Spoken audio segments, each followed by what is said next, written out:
नमस्कार। मैं राकेश वर्मा आप सभी का स्वागत करता हूं आपके अपने परिवार एसएन गुरुकुल पर। बिहार में शिक्षकों के तबादले की प्रक्रिया चल रही है। 1 दिसंबर 2024 से 15 दिसंबर 2024 तक ऑनलाइन आवेदन की तिथि तय की गई है। काफी अत्यधिक संख्या में शिक्षक शिक्षिकाएं जो तबादले की इच्छा रखते हैं, जिन्हों पिछले कई वर्षों से तबादला नहीं मिल पाया है या फिर नव नियुक्त जो भी पीएससी टीआरई 1 टीआरई 2 से शिक्षक शिक्षिकाएं हैं, उन्हें भी यदा कदा पदस्थापित करने के वजह से काफी परेशानियों का सामना पदस्थापना तिथि से ही करना पड़ रहा है। तो ये सारे शिक्षक शिक्षिकाएं काफी इंटरेस्ट दिखा रहे हैं, इस तबादले की प्रक्रिया में भाग ले रहे हैं, वे ऑनलाइन आवेदन कर रहे हैं। लेकिन मैं जैसा कि पूर्व में भी आप सभी को कहा है और आज भी कह रहा हूं कि काफी अत्यधिक उत्साहित होने की आवश्यकता नहीं है इस तबादले की नीति से, इस तबादले की प्रक्रिया से। क्योंकि शिक्षा मंत्री साहब ने भी बार बार प्लेटफॉर्म पर कहा है, चाहे वो प्रेस कॉन्फ्रेंस कर रहे हों या जब भी मीडिया से रूबरू हो रहे हों, कि 100% शिक्षक शिक्षिकाओं की इच्छा पूर्ण नहीं की जा सकती है, लेकिन अत्यधिक संख्या के हितों का ध्यान में रखते हुए तबादले की नीति तैयार की गई है, तबादले की प्रक्रिया आरंभ की गई है। तो अब जो खबरें निकल करके आ रही है उससे साफ स्पष्ट हो चुका है कि सबसे अत्यधिक जो लाभ मिलने वाला है वह वैसे दिव्यांग जनों को मिलेगा जो या तो पैर से दिव्यांग है या फिर आंख से दिव्यांग है। उसके उपरांत जो प्राथमिकता मिलने वाली है वह असाध्य रोगों से ग्रसित और जो लंबे बीमारी से ग्रसित शिक्षक या शिक्षिका हैं उन्हें मिलने वाला है। और तीसरा जो बेनिफिट मिलने वाला है वह है अन्य दिव्यांग जनों को। उसके बाद फिर जो विधवा है, निःशक्त हैं शिक्षिकाएं, उन्हें मिलेगा। उसके उपरांत वैसे शिक्षक शिक्षिकाएं जो दूरी के अनुरूप, दूरी को आधार बना करके और इस तबादले की प्रक्रिया में भाग ले रहे हैं, तो उन्हें मिलने वाला है। अब इसमें भी शिक्षिका को तो काफी हद तक लाभ मिलेंगे, लेकिन शिक्षक को बहुत ज्यादा उम्मीद नहीं रखना है कि उन्हें दूरी के आधार पर आवेदन कर देने मात्र से और उनका ऐच्छिक हस्तांतरण हो जाएगा, संतोषजनक उनको विद्यालय मिल जाएगा, जॉब लोकेशन उनको प्राप्त हो जाएंगे। साथ ही जो सामान्य महिलाएं हैं उन्हें भी बहुत अत्यधिक संतुष्टि भरा जॉब लोकेशन या फिर विद्यालय नहीं मिलने वाला है। लेकिन हां, महिलाओं के संदर्भ में इतना ध्यान शिक्षा विभाग रखेगी कि उन्हें ऑन रोड ही विद्यालय प्राप्त हो, ताकि कहीं भी रहें, चाहे वो प्रखंड मुख्यालय में रहें या जिला मुख्यालय में रहें या फिर अपने मायके या ससुराल में रहें, तो वहां से जब वे किसी भी साधन से विद्यालय जाएं या आए तो मुख्य मार्ग से उनको अत्यधिक पैदल की दूरी जो है तय न करना पड़े और उनको असहजता, असुरक्षा जो है महसूस न हो, सरलता से वे विद्यालय पहुंच जाए और विद्यालय से घर लौट जाए। इसका खास ध्यान रखा जाएगा। लेकिन जो सामान्य महिलाएं हैं उनको जो है बहुत अधिक उम्मीद नहीं रखना है, और जो सामान्य पुरुष है जो दूरी के आधार पर जो अपना तबादले की इच्छा जाहिर कर रहे हैं, तबादले हेतु आवेदन कर रहे हैं, तो उन्हें तो बहुत अधिक उम्मीद रखने की आवश्यकता है नहीं। जो अंत में विद्यालय बचेगा उन्हीं विद्यालयों में उनको जो है तबादला दी जाएगी, उन्हें पदस्थापित कर दिया जाएगा।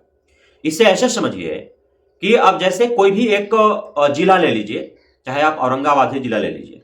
औरंगाबाद जिला में 2 अनुमंडल हैं, दाऊदनगर और औरंगाबाद, और यहाँ 11 प्रखंड है और इसके बाद 200 से अत्यधिक जो है वो 220 के लगभग जो है वो पंचायत है। अब जो महिलाएं हैं या पीड़ित हैं, पीड़ित कहने का अर्थ जो असाध्य रोग से ग्रसित है, लंबी बीमारी से ग्रसित है, दिव्यांग जन हैं, जो निःशक्त हैं, परित्यक्त हैं, जो मानसिक बीमारी से ग्रसित हैं, ऑटिज्म से ग्रसित हैं, तो और महिलाएं, तो इन्हें जो है पंचायत चुनने का जो है इनको अवसर प्रदान किया गया है।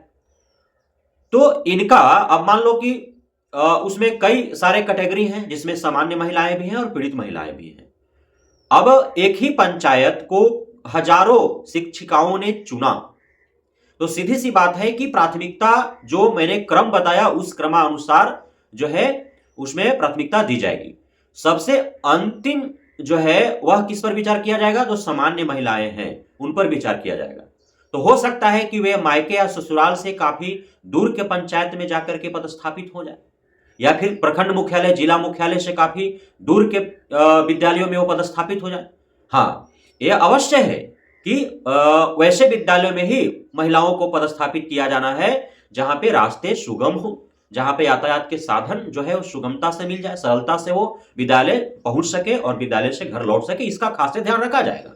लेकिन संतुष्टि भरा जो है विद्यालय मिल ही जाए, यह उम्मीद नहीं रखा जा सकता है। ऐसी उम्मीदें कौन रख सकते हैं? जो पीड़ित है, उसमें भी जो पैर से दिव्यांग है, जो आंख से दिव्यांग है, वो सबसे अधिक उम्मीद रख सकते हैं। उसके बाद जो अन्य बीमारियों से, चाहे वो असाध्य रोग से हो, लंबी बीमारी से हो, ऑटिज्म या मानसिक बीमारी से हो, वो उम्मीद रख सकते हैं। उसके बाद अन्य जो दिव्यांगजन है वो उम्मीद रख सकते हैं।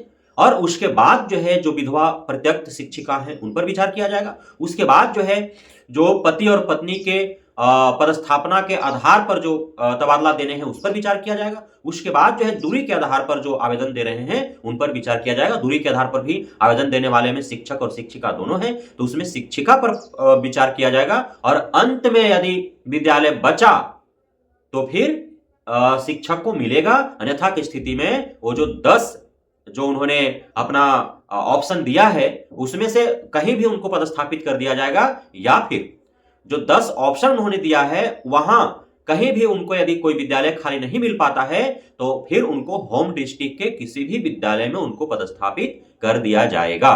तो इस प्रकार से आपको अपने दिल को तसल्ली देते हुए और माइंड मेकअप करते हुए और इस तबादला की प्रक्रिया में भाग लेना होगा। आप यह सिर्फ मान लें कि हाँ चलो औरंगाबाद के हैं, आपका जो है पश्चिमी चंपारण में हो गया है, कैमूर में हो गया है, आपका भागलपुर में हो गया है, आपका गोपालगंज में हो गया, आपका मधुबनी में हो गया है, मतलब बहुत अत्यधिक दूरी पर आपका दूसरे जिला में हो गया है, सैकड़ों किलोमीटर दूरी पर आप हैं, तो इतना आप मान लें कि इस तबादले की प्रक्रिया से आप अपने होम डिस्ट्रिक्ट में आ जाएंगे।